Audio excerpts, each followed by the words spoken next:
Hello மக்களே, இந்த வீடியோவில் நாம் எப்படி சூப்பர் சாஃப்டாக ஸ்பாஞ்ச் கேக் எப்படி பண்ணலான்னு பார்க்கலாம்.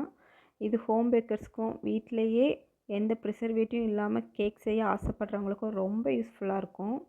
இது கூட எனக்கு தெரிஞ்ச சில டிப்ஸையும் நான் ஆட் பண்ணியிருக்கேன். அதையும் ஸ்கிப் பண்ணாமல் பாருங்கள்.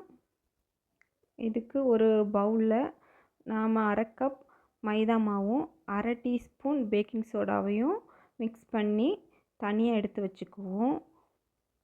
இது 1/2 kg கேக் செய்ய தேவையான பேஸ் தான். அதனால் நான் இதுக்கு 6 inch டின் யூஸ் பண்ணியிருக்கேன். நீங்கள் கேக் ஹைட்டாக கிடைக்கணும், டாலாக கிடைக்கணும்னா நீங்கள் 5 inch டின் கூட யூஸ் பண்ணிக்கலாம்.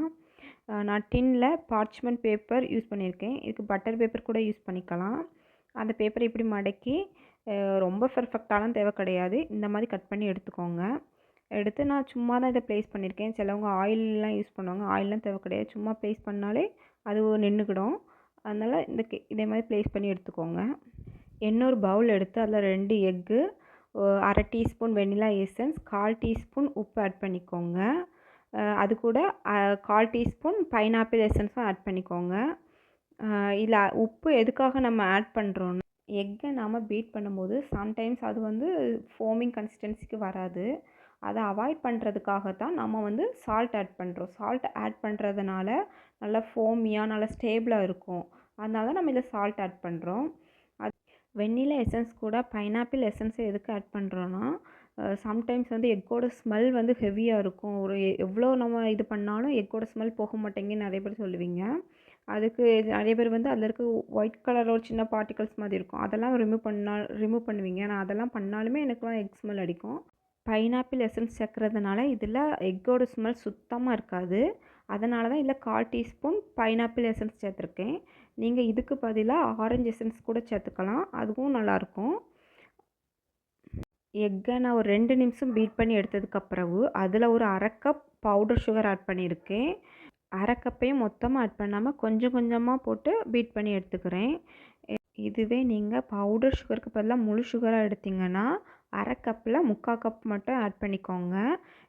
இல்லைன்னா உங்களுக்கு பேக் பண்ணி எடுக்கும்போது கேக் மேலே பிசு பிசுன்னு ஒட்டும், ஏன்னா ஓவர் சுகர் ஆயிரும். அதனால் எக்கை ஒரு 4 நிமிஷம் பீட் பண்ணி எடுத்ததுக்கப்புறவு இந்த மெஷர்மெண்ட்டுக்கு 1/4 கப் ஆயிலும் பாலும் சேர்ந்து 1/4 கப் தேவைப்படுது.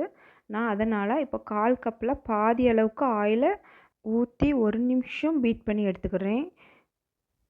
இதுக்கப்புறம் நாம் எடுத்து வச்சுருந்த ட்ரை இன்க்ரீடியன்ட்ஸை கொஞ்சம் கொஞ்சமாக ஆட் பண்ணி கட் அண்ட் ஃபோல்டு மெத்தடில் மிக்ஸ் பண்ணி எடுத்துக்கலாம். சம்டைம்ஸ் இதில் கட்டி விழும், அதனால் நான் கடைசியாக ஒரு நிமிஷம் மட்டும் பீட்டரை ஆன் பண்ணி லைட்டாக ஒரு செகண்டுக்கு பீட் பண்ணி எடுத்துக்கிறேன். ஓவராக பீட் பண்ணிட்டிங்கன்னா கேக் ஹைட் கிடைக்காது, கீழே கல் மாதிரி கட்டி ஆகிரும், கேக்கு பொங்கி எழும்பி வராது உங்களுக்கு. அதனால் ஒரு செகண்ட் மட்டும் பீட்டரை ஆன் பண்ணி பீட் பண்ணி எடுத்துக்கோங்க, கட்டி எதுவும் விழாது. இந்த மாதிரி தான் கட் அண்ட் ஃபோல்டு மெத்தடில் மிக்ஸ் பண்ணி எடுக்கணும். ஓவராக மிக்ஸ் பண்ணி எடுத்துட்டிங்கன்னாலுமே கேக் உங்களுக்கு ஹைட்டாக கிடைக்காது. இது கூட நம்ம பால் ஆட் பண்ணணும், அதுவும் 1/4 கப்பில் 1/2 கப் பால் ஆட் பண்ணணும். பாலை ஊற்றி நல்லா பொறுமையாக கட் அண்ட் ஃபோல்டு மெத்தடில் மிக்ஸ் பண்ணி எடுத்ததுக்கு அப்புறவு ஒரு செகண்ட் நம்ம பீட்டர் வச்சு பீட் பண்ணி எடுத்துக்கலாம். நான் எக்கை பீட் பண்ணும்போதே ஓடிஜி ஆன் பண்ணி ப்ரீ ஹீட் போட்டுட்டேன். 20 மினிட்ஸ்க்கு ப்ரீ ஹீட் போட்டிருந்தேன் ஓவனில்.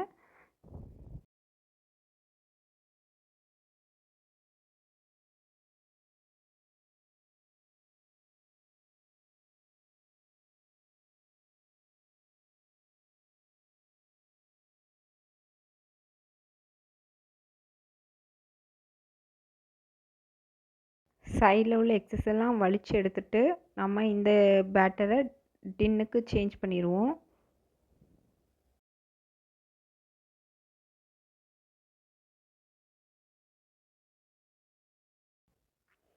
ஃபைனலாக கேக்கோட பேட்டரோட கன்சிஸ்டன்சி இந்த மாதிரி தான் இருக்கணும். அதாவது நம்ம டின்னில் ஊற்றும்போது இந்த ஃபோல்ட் ஆகி விழுதில்ல, இந்த மாதிரி தான் விழணும், திக்காக இருக்கணும் கொஞ்சம். நம்ம இதனால தான் சால்ட் ஆட் பண்ணுறோம். சில டைம்ஸ் தண்ணியாக இருக்கும், ஏன்னா அது எக்கு நம்ம பீட் பண்ணும்போது ஸ்டேபிளாக இல்லைன்னா அந்த கேக் பேட்டர் கொஞ்சம் லிக்விடாக இருக்கும். அதனால் நம்ம எக் பீட் பண்ணும்போதே சால்ட் ஆட் பண்ணணும். சிலவங்க வந்து ட்ரை இன்க்ரீடியன்ட்ஸ் கூட சால்ட் ஆட் பண்ணுவாங்க. அப்படி பண்ணக்கூடாது. இப் இப்போ இந்த டின்னை ஓடிஜியில் வச்சு டைமிங் செட் பண்ணிடலாம். நான் 35 மினிட்ஸ் வச்சுருந்தேன்.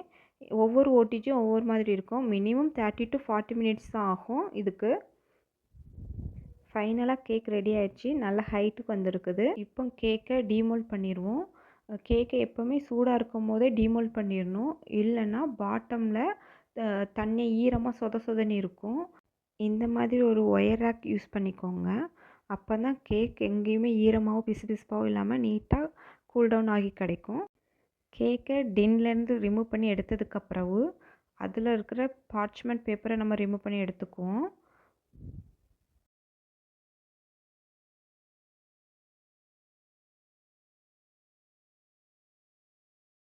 இப்போ கேக்கை பார்த்தாலே தெரியும் எவ்வளோ சாஃப்டாக இருக்குன்னு தெரியும். எவ்வளோ ஹைட்டாக கிடச்சிருக்குன்னு பாருங்கள். நம்ம எவ்வளோ பேட்டரி யூஸ் பண்ணோமோ அதுக்கு டபுள் மடங்கில் கிடச்சிருக்குது. எவ்வளோ சாஃப்டாக இருக்குது பாருங்கள். அப்படியே அமுக்கும்போது அப்படியே எலும்பி வருது பாருங்கள். இந்த மாதிரி நீங்களும் செஞ்சு பாருங்கள்.